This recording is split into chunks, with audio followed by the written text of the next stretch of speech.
Hey guys, Punjab and Sindh Bank পৰা requirement কাৰণে notification আহিছে আৰু তাৰে complete details মই আপোনাক এই ভিডিঅ'ত provide কৰিম। Next আপোনাক দেখাও আপুনি যদি eligible and interested candidate হয় আপুনি কেনেকৈ অনলাইন আপোনাৰ এপ্লিকেশনটো submit কৰিব আৰু এইটো requirementত আপুনি কোনো ধৰণৰ examination attempt কৰিব নালাগে। তো যদি এইটো requirement related কোনো ধৰণৰ question থাকে আপুনি এইটো ভিডিঅ comment sectionত comment কৰি দিব পাৰে। তো আহক দেৰি নকৰি আজিৰ ভিডিঅ'টো আৰম্ভ কৰো। আপুনি প্ৰথমতে যিকোনো ব্ৰাউজাৰত যাব আৰু যাই কিনে সাৰ্চ কৰিব পাৰে punjabandSindhBank.co.in সাৰ্চ কৰিলে Punjab and Sindh Bankৰ যেটো অফিশিয়াল ওয়েবসাইট আছে তাতে আপুনি ভিজিট কৰিব পাৰিব। Punjab and Sindh Bank requirement 2025 এটি সব ভ্যাকেন্সি কিনি আপোনাৰ দিয়ে আছে যেটো আপোনাৰ Punjab and Sindh Bank এপ্ৰেন্টিক্সৰ কাৰণে আছে ভ্যাকেন্সি আৰু তাৰে কমপ্লিট ডিটেইলছ মই আপোনাক এই ভিডিঅ'ত প্ৰভাইড কৰিম। যেটো আপোনাৰ টোটাল ভ্যাকেন্সি আছে 158 আৰু ভ্যাকেন্সি সমূহ আপোনাৰ স্টেট ওয়াইজ ডিভাইড কৰি দি আছে আৰু জব লোকেশনটো আপোনাৰ অল ইন্ডিয়া বেসিস হ'ব। এটি সব অৰুণাচল প্ৰদেশ এটো স্টেট হয় তাতে আপোনাৰ 2 ভ্যাকেন্সিজ আছে। আসামৰ কাৰণে আছে 6 ভ্যাকেন্সি, বিহাৰৰ কাৰণে আছে 15 ভ্যাকেন্সিজ, হাৰিয়ানাৰ কাৰণে আছে 20 ভ্যাকেন্সিজ, মধ্য প্ৰদেশৰ কাৰণে আছে 14 ভ্যাকেন্সিজ, মণিপুৰৰ কাৰণে দিয়া আছে 2 ভ্যাকেন্সিজ, মিজোৰামৰ কাৰণে দিয়া আছে 2 ভ্যাকেন্সিজ, নাগাল্যান্ডৰ কাৰণে দিয়া আছে 2 ভ্যাকেন্সিজ, উড়িষ্যাৰ কাৰণে দিয়া আছে 10 ভ্যাকেন্সিজ and ৰাজস্থানৰ কাৰণে দিয়া আছে 10 ভ্যাকেন্সিজ, উত্তৰ প্ৰদেশৰ কাৰণে দিয়া আছে 55 ভ্যাকেন্সিজ,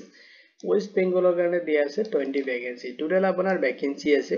158 আৰু অল ইন্ডিয়া বেসিস আপোনাৰ জব লোকেশন হ'ব আৰু এটা আপুনি কোনো ধৰণৰ এক্সামিনেশন এটেম্প কৰিব নালাগে। এটা সব পোষ্ট খিনিত এপ্লাই কৰোতে আপুনি চেক কৰিব লাগিব এলিজিবিলিটি ক্ৰাইটেৰিয়া খিনি। এটা সব যেটো আপোনাৰ এলিজিবিলিটি ক্ৰাইটেৰিয়া দিছে Punjab and Sindh Bank এপ্ৰেন্টিক্স ৰিকুৱাৰমেন্টৰ কাৰণে। তো প্ৰথমতে চাওক এডুকেশনাল কোৱালিফিকেশন যত বিচাৰিছে আপুনি যদি ব্যাচেলাৰ্স ডিগ্ৰী কোৱালিফাইড কৰিছে এনি ডিসিপ্লিনৰ পৰা যিকোনো ৰেকগনাইজ ইউনিভাৰ্সিটিৰ পৰা। আপুনি যদি আৰ্টস কমাৰ্চ সায়েন্সৰ পৰা আপুনি গ্ৰেজুৱেচনটো কমপ্লিট কৰিছে তেতিয়াহলে আপুনি পোষ্ট কিনি কাৰণে এলিজিবল হ'ব। লগতে চাওক এজ লিমিট বিচাৰিছে মিনিমাম এজ বিচাৰিছে 20 years আৰু maximum বিচাৰিছে 28 years লৈকে আপুনি পোষ্ট কিনিত এপ্লাই কৰিব পাৰিব আৰু আপুনি এজটো ক্যালকুলেশন কৰিব লাগিব মাৰ্চ 1 2025 ৰ ডেট হিচাপত। এতিয়া চাওক এজ ৰিলেক্সেশন কিনি দিয়া আছে ক্যাটাগৰি ওয়াইজ। যদি আপুনি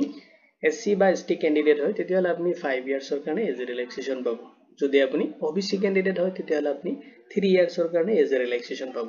যদি আপুনি পিডব্লিউবিডি ক্যান্ডিডেট হয় তেতিয়াহলে আপুনি 10 ইয়াৰ্ছৰ কাৰণে এজ ৰিলেক্সেশন পাব।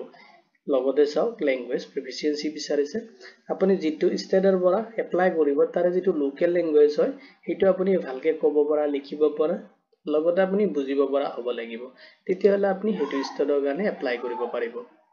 এতিয়া চাওক যেটো Punjab and Sindh Bankৰ যেটো এপ্ৰেন্টিক্স আছে তাতে আপুনি স্যালাৰিটো সিস্টেমটো কেনেকৈ পাব। তাতে আপুনি পাৰ মান্থ 9000 কে পাব যেটো আপোনাৰ ডিউৰেচন থাকিব 1 ইয়াৰৰ কাৰণে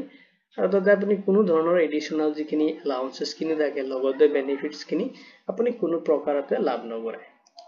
এতিয়া চাওক আপুনি কেনেকৈ এপ্লাই কৰিব তাৰে বেসিক ডিটেইলছ মই এটা প্ৰভাইড কৰিম। নেক্সট আপোনাক মই পৰ্টেলত লৈ দেখুৱাম আপুনি কেনেকৈ আপোনাৰ এপ্লিকেশনটো সাবমিট কৰিব। এতিয়া চাওক এপ্লাই প্ৰসেস খিনি এতিয়া প্ৰথমতে আপুনি ৰেজিষ্ট্ৰেচন কৰিব লাগিব। যদি আপোনাৰ এপ্ৰেন্টিসশিপ যেটো পৰ্টেল হয় তাতে আপুনি এটা ৰেজিষ্ট্ৰেচন কৰিব। প্ৰথমতে আপোনাৰ এডুকেশনাল ডিটেইলছ খিনি লগতে আপোনাৰ আধাৰ নাম্বাৰ দি কিনে আপুনি ৰেজিষ্ট্ৰেচন কৰিব। ৰেজিষ্ট্ৰেচন কৰাৰ পিছত আপোনাৰ তাতে যেটো এপ্ৰেন্টিসশিপ পৰ্টেল আছে তাৰ পৰা আপুনি এটা প্ৰফাইল পাব লগতে আপুনি এটা ৰেজিষ্ট্ৰেচন নাম্বাৰ পাব আৰু হেটো ৰেজিষ্ট্ৰেচন নাম্বাৰ দি কিনে আপোনাৰ যেটো Punjab and Sindh Bankৰ যেটো অফিশিয়াল ওয়েবসাইট আছে যেটো এপ্ৰেন্টিক্স ৰিকুৱাৰমেন্ট চলি আছে তাতে আপুনি এপ্লাই কৰিব লাগিব। এতিয়া চাওক যেতিয়া আপোনাৰ এপ্ৰেন্টিসশিপ পৰ্টেলত আপোনাৰ ৰেজিষ্ট্ৰেচন প্ৰসেস খিনি কমপ্লিট হ'ব তেতিয়া আপুনি যাব লাগিব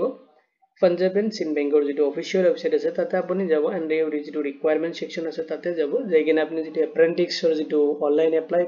মানে অপচন দিয়া আছে তাতে ক্লিক কৰি দিব। ক্লিক কৰি দিয়াৰ লগে লগে আপোনাৰ যেটো ৰেজিষ্ট্ৰেচন পেজ হয় এটো ওপেন হৈ যাব। তাতে আপোনাৰ বেসিক ডিটেইলছ লগতে আপোনাৰ পাৰ্সোনাল ডিটেইলছ এডুকেশনাল ডিটেইলছ কিনে আপুনি প্ৰভাইড কৰিব। নেক্সট আপোনাৰ যেটো এপ্ৰেন্টিক্সৰ যেটো ৰেজিষ্ট্ৰেচন নাম্বাৰ আছে এখানে আপুনি ফিল আপ কৰিব কৰি কিনে আপুনি আপোনাৰ এপ্লিকেশন ফৰ্মটো প্ৰিভিউ কৰিব কৰি কিনে আপুনি যেটো এপ্লিকেশন হয় সাবমিট কৰাৰ আগতে আপুনি এপ্লিকেশন ফি পেমেন্ট কৰিব লাগিব। যেটো আপোনাৰ ক্যাটাগৰি ওয়াইজ পেমেন্ট খিনি দিয়া আছে। যদি আপুনি জেনাৰেল ওবিসি বা ইডব্লিউএস ক্যান্ডিডেট হয় তেতিয়াহলে আপুনি পেমেন্ট কৰিব লাগিব 200 প্লাস এপ্লিকেবল ট্যাক্স মানে আপোনাৰ যেটো পেমেন্ট গেটওয়ে চাৰ্জ থাকে হেখিনি আপুনি পেমেন্ট কৰিব লাগিব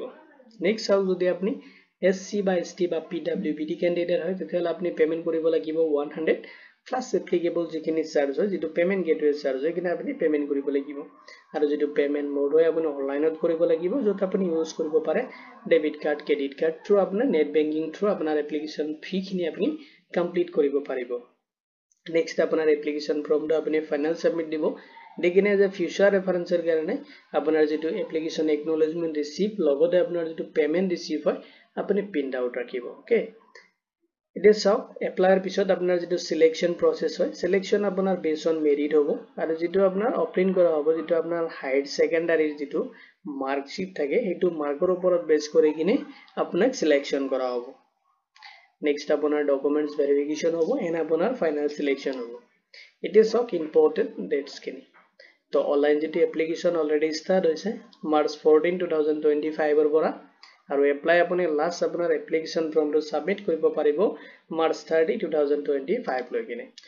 ইম্পৰ্টেন্ট লিংক কিনি মই এই ভিডিওৰ ডেসক্ৰিপচনত প্ৰভাইড কৰি দিম আপুনি এই ভিডিওৰ ডেসক্ৰিপচন চেক কৰিলে ইম্পৰ্টেন্ট লিংক কিনি পাই যাব এতিয়া চাওক আপুনি কেনেকৈ অনলাইন এপ্লিকেশন কৰিব হেখিনি প্ৰসেস মই আপোনাক এতিয়া দেখুৱাম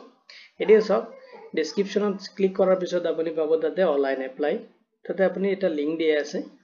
লিংকত ক্লিক কৰিলে আপুনি ৰিডাইৰেক্ট হ'ব ইটো পেজে লৈ কিনে তো যেহেতুকে আপুনি এতে কোনো ধৰণৰ এতিয়ালৈকে ৰেজিষ্ট্ৰেচন প্ৰসেস কমপ্লিট কৰা নাই হেকাৰণে আপুনি ক্লিক হিয়াৰ ফৰ নিউ ৰেজিষ্ট্ৰেচনত ক্লিক কৰিব লাগিব যদি আপুনি ৰেজিষ্ট্ৰেচন কৰিছে তেতিয়াহলে আপুনি লগইন অপচনত যাব লাগিব এতিয়া যাও যেহেতুকে নতুন হেকাৰণে মই জাস্ট নতুনখিনি বেসিক ডিটেইলছ প্ৰভাইড কৰি আছো নেক্সট আপোনাক দেখুৱাম মই আপুনি কেনেকৈ লগইন কৰিব এতিয়া চাওক আপুনি ক্লিক কৰিব click here for new registration অপচনত ক্লিক কৰি দিয়াৰ লগে লগে যেটো আপোনাৰ এপ্লিকেশন ফৰ্ম হয় এটো ওপেন হৈ যাব এতিয়া চাওক আপুনি ক্লিক কৰাৰ লগে লগে এটো পেজ ওপেন হৈ যাব যেটো আপোনাৰ এপ্লাই পৰ্টেলত অটোমেটিক্যালি ৰিডাইৰেক্ট হ'ব আৰু তাৰ পিছত চাওক আপুনি যিকেটা স্টেপ দিয়া আছে basic info photo and signature details কিনে আপুনি কমপ্লিট এতে ফিল আপ কৰিব লাগিব এন্ড 6 স্টেপত আপোনাৰ এপ্লিকেশন প্ৰসেস কিনে আপুনি কমপ্লিট কৰিব লাগিব এটা চাওক যিখিনি ষ্টাৰ মাৰ্ক দিয়া থাকিব ম্যান্ডেটৰি কিনে আপুনি ফিল আপ কৰিব লাগিব আৰু এটা এটাকে আপুনি ফিল আপ কৰি কিনে 7 নেক্সট বাটনত ক্লিক কৰি কিনে আপুনি সেকেন্ড স্টেপত যাব লাগিব মানে নেক্সট স্টেপত যাব লাগিব এটা চাওক বেসিক ইনফোত আপুনি প্ৰথমতে চাওক ফাৰ্স্ট নেম কিনে দি আছে আপোনাৰ যেটো ডকুমেন্টস আছে এটো হিচাপত আপুনি ফাৰ্স্ট নেমটো প্ৰথমতে এটো বক্সত দি দিব নেক্সট আপুনি যেটো ফাৰ্স্ট নেম দিছে এটো ফাৰ্স্ট নেম আপুনি কনফাৰ্ম কৰিব নেক্সট আপোনাৰ ডকুমেন্টছত যদি আপোনাৰ মিডল নেম থাকে আপুনি দিব আৰু যদি নাই আপুনি দিব নালাগে এটো ব্ল্যাঙ্ক ৰাখিব পাৰে যদি আছে আপুনি এতে কনফাৰ্ম কৰিব লাগিব নেক্সট আপুনি দিব লাগিব লাষ্ট নেম যদি আছে আপুনি দিব যদি নাই দিব নালাগে নেক্সট আপুনি কনফাৰ্ম কৰিব লাগিব লাষ্ট নেমটো নেক্সট আপুনি চাওক ফুল নেম দি আছে এটো আপুনি একো কৰিব নালাগে অটোমেটিক্যালি আপুনি যেতিয়া নামখিনি এন্টাৰ কৰিব অটোমেটিক্যালি নামটো সেট হৈ যাব আপুনি চাওক এটা মোবাইল নাম্বাৰ দিব দিছে তাতে আপোনাৰ এটা ভ্যালিড মোবাইল নাম্বাৰ আপুনি ইউজ কৰিব নেক্সট আপুনি মোবাইল নাম্বাৰটো কনফাৰ্ম কৰিব লাগিব নেক্সট চাওক অল্টাৰনেটিভ নাম্বাৰ দিব দিছে যদি আপোনাৰ অল্টাৰনেটিভ তেনেকা মোবাইল নাম্বাৰ আছে আপুনি দিব পাৰে যদি নাই আপুনি ব্ল্যাঙ্ক ৰাখিব পাৰে একো প্ৰবলেম নাই নেক্সট চাওক আপুনি ইমেইল আইডি এটা কনফাৰ্ম কৰিব দিছে যদি ইমেইল আইডিটো আপুনি দিব এডাৰেটৰ আগৰ কিনে আপুনি এতে লিখি দিব নেক্সট চাওক এডাৰেটৰ পিছৰ কিনে আপুনি এতে যেটো ডোমেইন নেম দি আছে এটো ড্ৰপ ডাউন আছে আপুনি ক্লিক কৰিব তো ড্ৰপ ডাউনত আহি যাব আপোনাৰ যেটো মানে জিমেইলৰ এডাৰেটৰ পিছত যিখিনি থাকে ইমেইল আইডি একিনে আপুনি এতে ফিল আপ কৰিব যদি আপোনাৰ তেনেকুৱা এটাকে আপুনি তাৰ পৰা সিলেক্ট কৰি লব নেক্সট চাওক কনফাৰ্ম কৰি দিব দিছে ইমেইল আইডিটো যদি আপুনি আপোনাৰ যেটো ইমেইল আইডি হয় কমপ্লিট ইমেইল আইডি আপুনি এতে লিখিব লাগিব নেক্সট আপুনি এতে দিব লাগিব সিকিউৰিটি কোড যেটো আপোনাৰ তাত আহিব এতে সিকিউৰিটি কোড এতে ফিল আপ কৰিব কৰি কিনে আপুনি 7 নেক্সট বাটনত ক্লিক কৰি কিনে আপুনি যাব লাগিব ফটো এন্ড সিগনেচাৰত আৰু তাতে আপুনি আপলোড কৰিব লাগিব আপোনাৰ ফটো এন্ড সিগনেচাৰ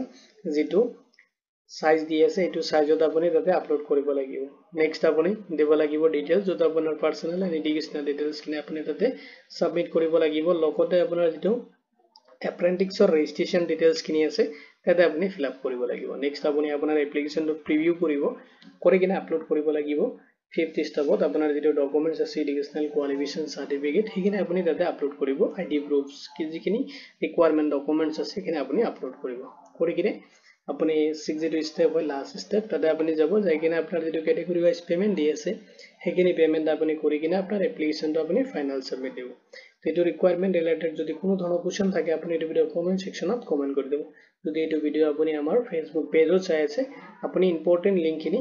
হেতু ভিডিওৰ যেটো কমেন্ট সেকশন আছে তাতে ফাৰ্স্ট কমেন্টতে আপুনি পাই যাব এন্ড ইউটিউবত মই ডেসক্ৰিপচনত প্ৰভাইড কৰি দিম আৰু যদি আপুনি ফেসবুক পেজৰ পৰা কন্টেক্ট কৰিব খোজে তেতিয়াহ'লে তাতে আপুনি চাব হোৱাটছএপ কানেক্ট দিয়া আছে তাতে তাৰ পৰা আপুনি মোক ডাইৰেক্ট কন্টেক্ট কৰিব পাৰিব তো ভিডিঅটো চোৱাৰ বাবে ধন্যবাদ দি কিনে মই আজিৰ ভিডিঅ' ইমানতে সামৰিছোঁ